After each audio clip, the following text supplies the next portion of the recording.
Hello दोस्तों यदि आप लोग जोमेटो स्विगी में काम करते हो ना, इस वीडियो को एंड तक जरूर देखना।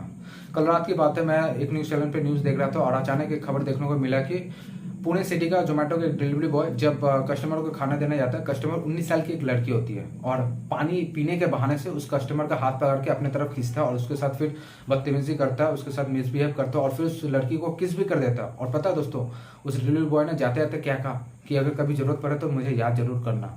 सच में दोस्तों, ये खबर सुनने के बाद ना मुझे इतना ज्यादा गुस्सा है कि क्या बताऊं। मतलब गुस्सा तो आ रहा था, एक टाइम सर में भी आ रहा था, क्योंकि उस टाइम मैं अपनी फैमिली के साथ ये न्यूज़ देख रहा था और मैं खुद एक डिलीवरी बॉय भी हूँ। तो उस टाइम आप लोग समझ ही पा रहे हैं कि मेरे अंदर क्या चल रहा था। गुस्सा तो आ रहा था, लेकिन दोस्तों अब मैं आप लोगों को ये पूरा कहानी डिटेल्स में बताता हूँ कि आखिर उस दिन क्या हुआ था। ये बात है दोस्तों 17 सितंबर रात 9:30 बजे की। 19 साल की एक लड़की जोमेटो से खाना ऑर्डर करता है। जोमेटो का डिलीवरी बॉय जब वो खाना लेके आता है, जोमेटो का डिलीवरी बॉय का नाम है रईस शेख। नाम तो बहुत रईसों वाला रखा है, लेकिन काम किया गंदी नाली के कीड़े जैसा, मतलब गंदगी फैलाने का। और यहाँ पर भी उसने वही किया। जिसका उम्र है 40 से 45 साल का उनका उम्र है। जब वो डिलीवरी बॉय उस लड़की को खाना देता है तो उसके बाद तो डिलीवरी बॉय उस लड़की से एक गिलास पानी के लिए पूछता है। वो लड़की एक गिलास पानी लेके आता है। पानी पीते दौरान वो डिलीवरी बॉय उस लड़की से पूछता है कि आपके घर में कौन है, आपके फैमिली में कौन है। तो लड़की कहती है, मैं यहाँ पे पढ़ने के लिए आई हूँ, मैं कॉलेज स्टूडेंट हूँ, अपने दो दोस्तों के साथ रहती हूँ, बट वो लोग अभी यहाँ पे नहीं, वो अपने घर गए हुए हैं, फिलहाल मैं यहाँ पे अकेली हूँ।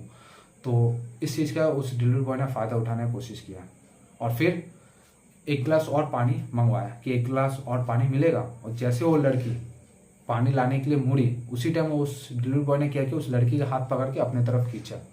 और फिर खींचने के बाद मतलब क्या बताऊँ, मुझे खुद शर्म आ रहा है बोलने में। मतलब बहुत ही गलत काम किया, बहुत ही शर्मनाक काम किया, बहुत ही गंदा काम किया। और फिर उसके साथ उस लड़की को किस भी किया। और दोस्तों आप लोगों को यकीन नहीं होगा, जाते हैं तो उस डिलीवरी बॉय ने पता है क्या कहा कि मैं तुम्हारा अंकल के एज का हूँ, कभी अगर जरूरत पड़े तो याद जरूर कर लेना। अबे साले, तुम इसके अंकल के एज के हो, अगर ठीक टाइम पे अगर तुम्हें शादी किया होता ना तो इस एज का तुम्हारा एक बेटी होती। क्या तुम अपनी बेटी के साथ भी ऐसा ही करते? और क्या पता दोस्तों, ये लोग ऐसा करता भी होगा, ये अपने घर पे भी ऐसा ही करता होगा, अपनी बेटी, अपने बहन, अपनी माँ के साथ भी ऐसा ही करता होगा। इसीलिए इन लोगों को इतना ज़्यादा हिम्मत मिल जाता है कि किसी भी लड़की को इस तरह के छेड़खानी करने, किसी भी लड़की के साथ इतना गंदा काम करने का, इसलिए इतना इन लोगों को हिम्मत मिल जाता है। सच में यार, मुझे तो इतना ज़्यादा गुस्सा आ रहा था ना उस टाइम, मैं क्या बताऊँ। मतलब ये खबर सुनने के बाद मतलब अभी भी मैं बहुत ज़्यादा गुस्से में, अगर वो मेरा सामने होता ना, उसको मैं बताता कि अंकल के एज का कैसा होता है। उसके बाद फिर वो लड़की पुलिस में आके कंप्लेंट कर देती है और उस डिलीवरी बॉय को गिरफ्तार कर लिया जाता है। और मैं तो चाहता हूँ कि उस डिलीवरी बॉय को सख्त से सजा हो, एटलीस्ट कम से कम 10-20 साल का सजा हो, ताकि किसी को नेक्स्ट टाइम इतना गंदा काम करने का हिम्मत ना हो। सच में दोस्तों, ये अपने आप में काफ़ी ज़्यादा शर्मनाक वाला किस्सा है और इस डिलीवरी बॉय की वजह से ना आज हम लोग का भी नाम खराब हुआ है। हम जैसे जो डिलीवरी बॉय जो अच्छी तरह से काम करते हैं, अच्छी तरह से कस्टमर से बिहेव करते हैं, आज हम लोग के ऊपर भी ये उंगली उठ चुका है कि ये सारे डिलीवरी बॉय ऐसे ही होते हैं। क्योंकि यार ये खबर ऑल ओवर इंडिया में अब फैल चुका है, सभी न्यूज़ चैनल ने इसको कवर कर चुके हैं। तो सभी के मन में एक डर बैठ गया होगा कि कल को मेरे साथ भी ऐसा हो सकता है। तो यार ये बहुत ही ज़्यादा गलत काम है, ऐसा बिल्कुल नहीं होना चाहिए था। दोस्तों आप लोगों से एक बात कहना चाहता हूँ, मैं इस फील्ड में 2018 से हूँ और इस दौरान मैंने कई अलग अलग एरिया में काम किया हूँ, अलग अलग डिलीवरी बॉय से मिला हूँ। और मैंने एक चीज़ नोटिस किया कि हर एक एरिया में, हर एक जोन में ना एक तो ऐसे एक डिलीवरी बॉय होते हैं जिनके साथ अगर आप बात करेंगे, उनके साथ को अगर आप कुछ टाइम स्पेंड करेंगे तो आपको पता चलेगा कि ये कैसा कैरेक्टर का इंसान है, इसका सोच कितना घटिया है, कितना नीचे तक ये गिर सकता है और इससे पहले भी ये कितना गलत का काम करके बैठा हुआ है। और दोस्तों आप लोगों को बिलीव नहीं होगा, मैं खुद कई बार देखा हूँ कि कई सारे ऐसे डिलीवरी बॉय हैं जो काम के दौरान दारू पी के काम करते हैं। मतलब फुल टाइम नशे में रहते हैं, सुबह शाम दोपहर रात फुल टाइम नशे में रहते हैं और नशे में काम करते हैं। अब सोचो दोस्तों, अगर मान लो कभी किसी कस्टमर का ऑर्डर डिले हो जाता है और ऐसे किसी डिलीवरी बॉय के पास वो ऑर्डर मिलता है, तो अगर वो कस्टमर गुस्से में अगर कुछ बोल देता है तो उस टाइम अगर वो डिलीवरी बॉय अगर नशे में होगा तो होश में तो होगा नहीं ऑब्वियसली। अगर उसको भी अगर ये चीज़ खराब लगता है तो उस टाइम नशे में पता नहीं क्या क्या बोल देगा और फिर कई बार देखा भी है कि मारपीट भी हो जाता है। तो बताओ यार, एक डिलीवरी बॉय की वजह से बाकी सारे डिलीवरी बॉय का भी नाम खराब है। तो वो फिर कस्टमर सोचेगा कि ये सारे डिलीवरी बॉय ऐसे होते हैं, पी के काम करते हैं, बहुत ही गलत इन लोगों का थिंकिंग होता है, बहुत ही घटिया किस्म का ये लोग आदमी है। तो ये दोस्तों बहुत ही ज़्यादा गलत हो रहा है और मैंने तो ये डिसाइड कर लिया, अब से मुझे कभी भी अगर इस तरह का कोई भी डिलीवरी बॉय मिलता है जो नशा करके, जो दारू पी के, जो ड्रिंक करके, या फिर जिसका सोच बहुत ही ज़्यादा घटिया, तो इन लोगों के खिलाफ में जाकर कंप्लेंट करने वाला हूँ। जो अपने एरिया के टीएल होते हैं या फिर जो फ्लीट मैनेजर होता है उनको मैं डायरेक्ट जाके बोलने वाला हूँ कि देखो यार, ऐसे ऐसे कुछ डिलीवरी बॉय है जिसकी वजह से भाई कंपनी का भी नाम खराब होगा, साथ ही साथ हम लोग का भी नाम खराब होगा। जो डिलीवरी बॉय अच्छी तरह से काम करते हैं उनके ऊपर भी उंगली उठ सकता है।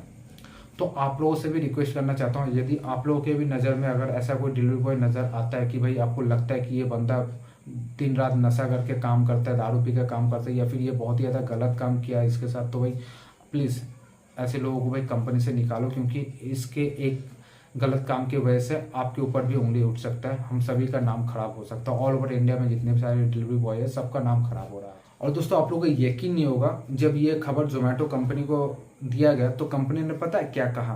कंपनी ने कहा कि ये डिलीवरी बॉय हमारा है नहीं, हम इसे जानते ही नहीं है, ये तो हमारा कंपनी का एम्प्लॉय है ही नहीं है, डिलीवरी पार्टनर है नहीं, ऐसा बोल के कंपनी आस्ते से निकल गया। कंपनी ने अपना पल्ला झाड़ दिया और सारा दोस्त डिलीवरी बॉय के ऊपर दे दिया कि ये डिलीवरी बॉय ऐसा ऐसा किया।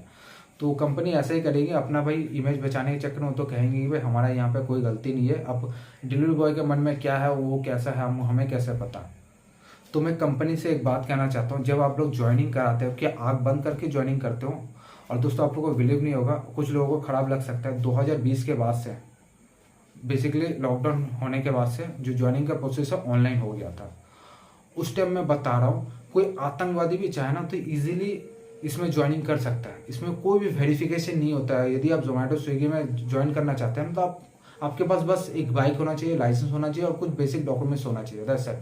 आप ज्वाइनिंग कर सकते हैं, चाहे आप कोई भी क्यों ना, आप चाहे मर्डरर भी हो या फिर बड़ा आतंकवादी भी हो, क्रिमिनल हो, कोई भी हो, इसमें ज्वाइन कर सकते हैं। इसमें कोई वेरिफिकेशन नहीं होता, कंपनी वेरिफिकेशन नहीं करती है कि जो मैं ज्वाइनिंग करा रहा हूँ जिस बंदे को, वो बंदा कैसा है, उसका कोई पुलिस वेरिफिकेशन, उसका कोई बैकग्राउंड नहीं दिखाया जाता है कि बंदा अगर कल को मेरे कंपनी में ज्वाइन करता है तो ये ठीक से काम करेगा कि नहीं, या फिर कोई इसका गलत इंटेंशन तो नहीं। क्योंकि हो सकता है कल कोई आतंकवादी ज्वाइन कर ले और फिर वो जोमेटो स्विगी का टी शर्ट पहन के कहीं पे अगर कुछ भी कांड कर देता है, बम ब्लास्ट कर देता है या फिर किसी का मर्डर कर देता है, तो फिर उस टाइम तो भाई कंपनी फिर किसको ब्लेम करेगी? उसको ब्लेम तो करेगी भाई डिलीवरी बॉय की, भाई वो तो कंपनी तो बोल के यहाँ पे निकल जाएगी कि हम कैसे बोल सकते कि कौन कैसा नहीं है। तो मैं कंपनी से कहना चाहता हूँ प्लीज़ अपना ज्वाइनिंग जो प्रोसेस है उसको थोड़ा स्ट्रिक्ट करो, सोच समझ के ज्वाइनिंग लो, ऐसा नहीं कि भेड़ बकरी की तरह भरते हुए। स्पेशली मैंने देखा जोमेटो में, न स्विगी में जितना ज्वाइनिंग हुआ पिछले 2 सालों में लॉकडाउन के बाद से, उससे 3-4 गुना जोमेटो में ज्वाइनिंग हुआ और कंपनी ने बिल्कुल भी ध्यान नहीं दिया कि कौन कौन बंदा हमारे कंपनी में ज्वाइन कर रहा है। कंपनी बस भेड़ बकरी की तरह ज्वाइनिंग में सबको घुसा लिया। तो भाई आप लोग भी प्लीज़ थोड़ा सा रेस्ट्रिक्शन लाओ अपने ज्वाइनिंग के प्रोसेस में, अच्छी तरह से पुलिस वेरिफिकेशन करवाओ, उसके बाद फिर डिलीवरी बॉय को ज्वाइनिंग करवाओ, और अदरवाइज फिर आपका भी नाम खराब होगा, कंपनी का भी नाम खराब होगा और हम जैसे डिलीवरी बॉय का भी नाम इसमें खराब हो रहा है। तो थैंक यू सो मच दोस्तों इस वीडियो को यहाँ तक देखने के लिए, और आप लोगों से रिक्वेस्ट है प्लीज़ इस वीडियो को जैसे आता है लोगों तक शेयर करो। मिलते हैं बहुत जल्द नेक्स्ट और फ्रेश वीडियो के साथ, तब तक के लिए जय।